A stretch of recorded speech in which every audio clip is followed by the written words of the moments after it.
Nope, not a garden tour. This is a garden vlog. Welcome back. This is Wednesday, July the 1st. So it's only like 4 days ago I was showing you this garden with all the weeds still in the beds and everything. I had to do some more adjustments to my weed eater. Because, well, you buy things nowadays and you half of it you're buying the template, and then you've got to make a quality piece out of it, because you can't get what you buy, what you pay for either. It's just that everybody's making junk nowadays, so they have great technology, but they try to make it in the cheapest way possible. So there's always adjustments you had to make. So I had to make a new cover to keep the grass out around away from the spindle, and I also had to increase the size of the spindle and put a stronger tread on it so I can put the blade on nice and tight. Anyway, so we come back here, and as you can see, I've got all the pathways cut down nice and tight and everything weeded out.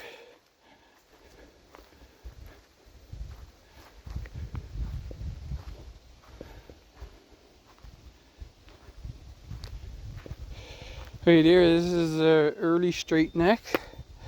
That squash there. There's 1, 2. I had to put this one over closer to the side because there were those arugula and other cole crops in the center there. And 4. But yeah, this is looking really beautiful, eh? I was able to do some mulching there with those Jacob's cattle beans. This here I have a clip of me before and after, so I'll put that up there now. Before I did the weeding and thinning, and afterwards.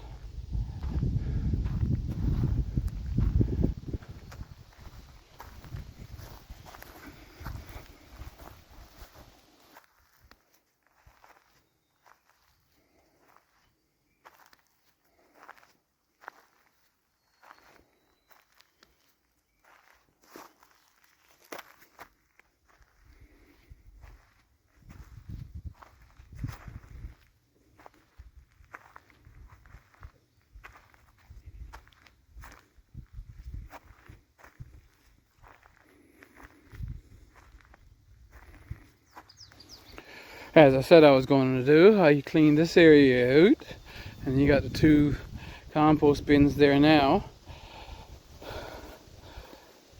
These here are 6 neon pumpkin plants in back there. That one and that one. That's more than early cucumber. I'm going to put chicken wire staple it to the compost bin so that the cucumber can climb up it. And then there's 5 Jahardale pumpkins. See, 3 around there, and those 2 back right there. And then there's 3, what's the name of them? Let's get around and we'll see. Autumn butternut. So 1, 2, and 3 autumn butternuts there.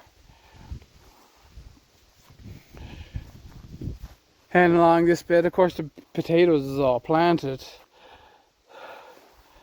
Oh yeah, so I guess I can say where I planted potatoes, but let's go back over here for a second. Then that's Gold Rush potatoes planted in those 2 beds. And when I was weeding out over there, you see those 2 sticks, I didn't have quite enough sets to fill out the 2 beds. And when I was weeding out over there where those carrot things are and the black lentils is in there, then I found some red potatoes already sprouted. And so you can see there's 6 put there, and I think I put 3 over on the end of that bed.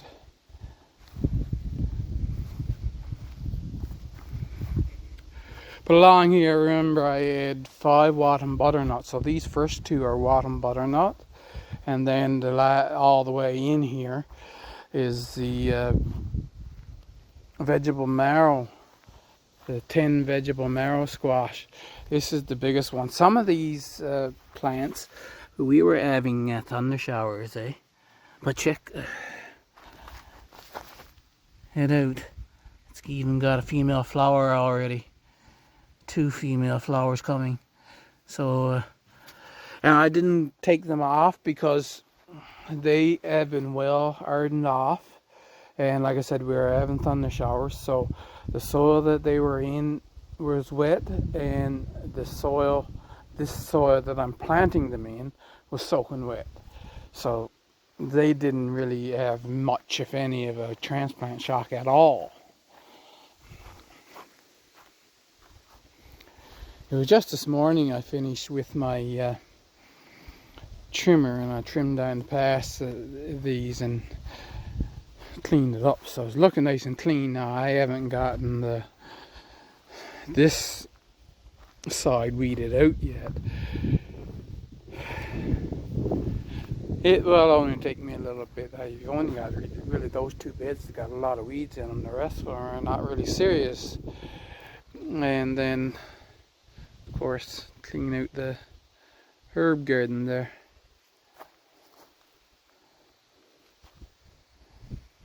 So I had a lot of squash, as you know, and I took the black fish cue.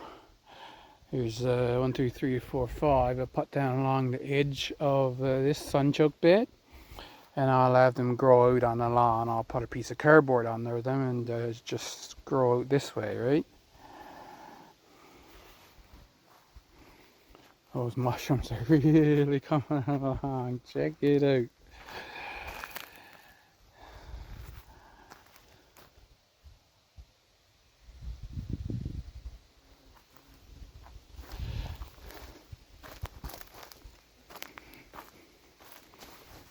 See, I got it all, most of the weeds taken out of it, so that you can see the actual real plants. And when I was doing around the compost bins, I got a wheelbarrow load of compost, and it's almost a wheelbarrow load of compost here. So when I was cleaning it out, I found a label. Those little metal labels, so it's L Campaign is what that plant is. But I planted the Table Queen squash. You see, one there in between those 2 L Campaign.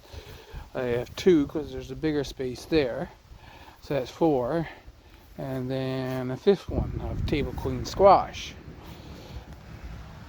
Let's see if I zoom it out a bit more, you'll be able to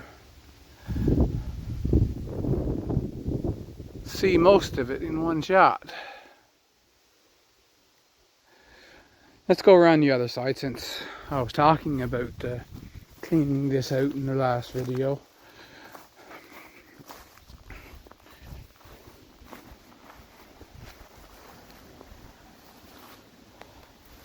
And yeah, see the strawberries, they're coming right along.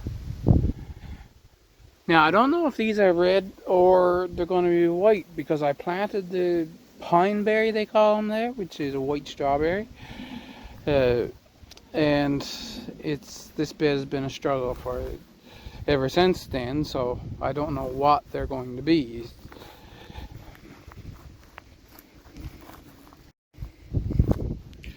Actually, I gotta zoom you back out again, because this is where we are, out by the front fence, the center portion.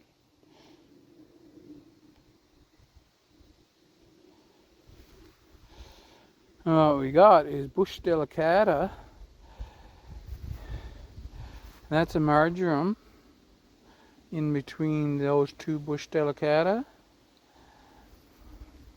And there we've got another one. Okay, yeah. So 3, 4 bush. Oops, better turn you down. There. a 4-bush delicata, 5-bush delicata. Well, over here, these are East Elite. So there's the oregano right there. And that's East Elite. 1, 2, 3, 4, 5.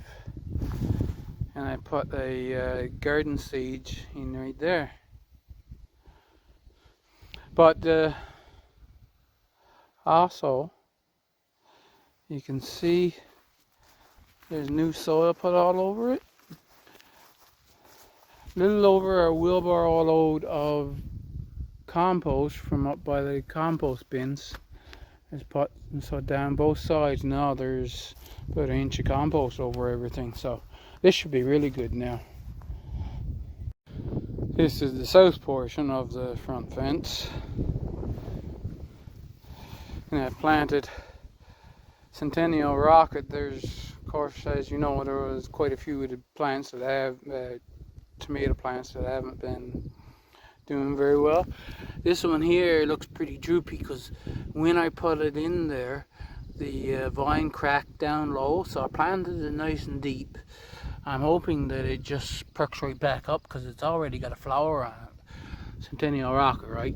There's 3 of them, and then I have a post in because then furthest north they were one of the ones that didn't do very well at all, but they're there.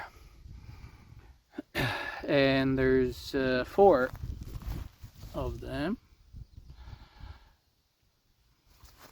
There is one there, you might have trouble seeing it, but he's a very sickly looking one. Hopefully he perks up. And that right there, that's a Lata. And then I put in 3 National Pickling cucumbers close together because my idea is to put a trellis up now, come up, and whether it's going to be straight or curve I don't know, but go up and then brace against the fence for that cucumber to grow up on. And of course the peas will be growing up the fence and the cucumbers will be growing up on this side. And then that lighter colored one there, that's a zucchini dark green. There's 1, 2, 3, 4 zucchini dark green. And then right in by the fence, that's a baby pan pumpkin.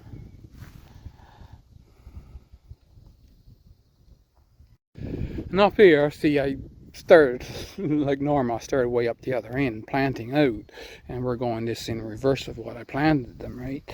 I wanted to separate the 2 different varieties of cucumbers by a little space in case I want to save seed. There's 3 Marketmore cucumbers down there, and once again I'll make a trellis, just a trellis wall I'll put here to climb those cucumbers up on.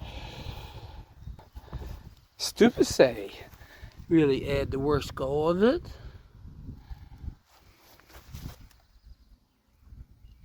And when I was planting them out, I remembered, that soil, I complained about it the same year that I got it, that it shelled on the water like crazy. It doesn't drain.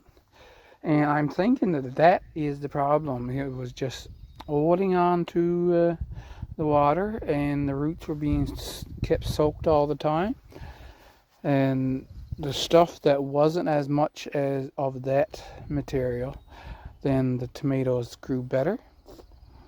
So I just put these in there. Well, this bed I just done this morning, and they're not looking too droopy, especially the Brickley tie-dye. I put here, I did them this year. I put 3 in this way, and then I put them along this way. So going along this way, they're separated 18 inches apart. And out here I put one right out tight to the edge, one just outside the drip line, and one right in against the wall. And that made it about 14 inches apart going in this way.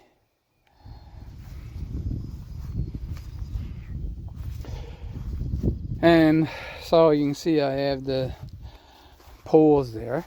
I have 3 more mortgage lifter and a post.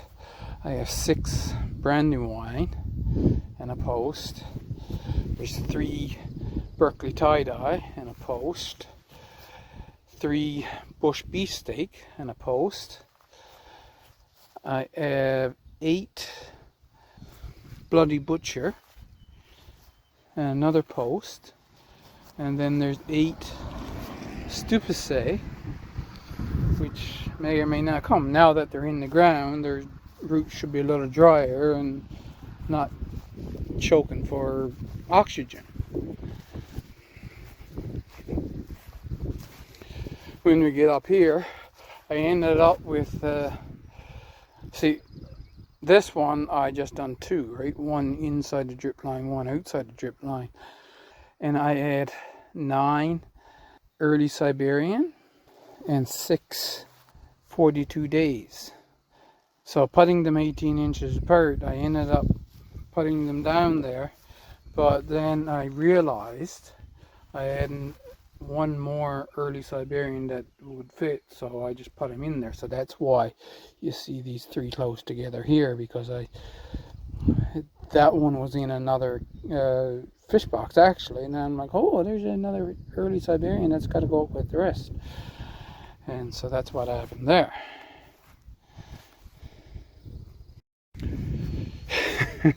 And I'm all excited about how much I got done, and rushing through here, I'm forgetting to tell you some things that I actually did do. So this, I have 3.5 beds of chieftains. You see those two sticks there? So on that side of those 2 sticks of chieftain, on this side of those 2 sticks is Russet Burbank. And I have enough Russet Burbank, that outside of that bed, and that bed.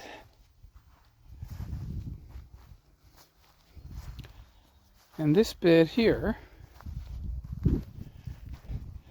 insofar as those 2 sticks. So the equivalent of 4.5 beds of Russet Burbank. And then in here, past those 2 sticks there, I planted Gold Rush. Started out with the Gold Rush there, and as I said, over in the other 2 beds, I planted out the rest of them. So that's 1 bed there and 2 beds over there. So the equivalent of 3 beds for the Gold Rush. Unfortunately, I ran out of space for and I have Yukon Gold sets. And I really want to get Yukon Gold because I like Yukon Gold. I'm going to plant them in those boxes here in the next couple of days.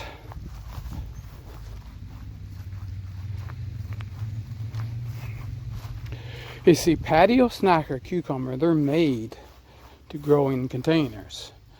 And so that's what I got them for. And I got them up piled now into those 2 little containers here. And that's where they will stay. Aunt Molly's ground cherry, they're just put there, left in their own containers. And I don't think I showed you this in the last video. So there's my other 2 container potatoes. And according to the plants, they seem to be growing excellent. So I don't see why I can't get some Yukon Golds in containers right there. So all I have really left to plant is, as I said, the Yukon Gold potatoes. And then there's these squash here. There's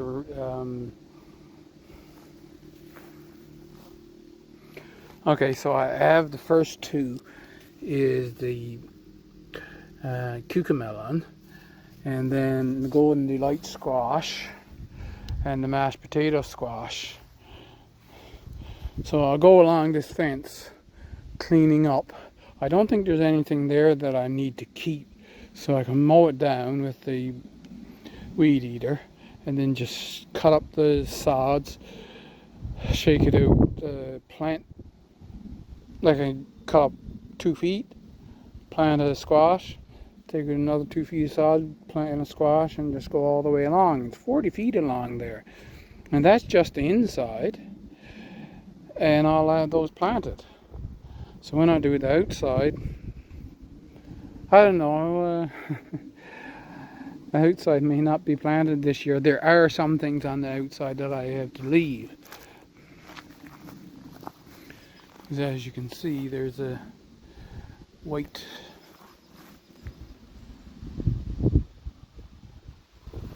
columbine right there. I think I'm going to end the video there. It's better for me to do more shorter videos. I've been trying to pack, well, I've been getting long, and by the time I get a video done, there's a lot to be shown. And I'm getting things under control now, so I can show you more videos, but shorter ones. So thank you very much for watching. Hope you enjoyed it. Just remember, don't eat the poison food, and I'll see you in the next video.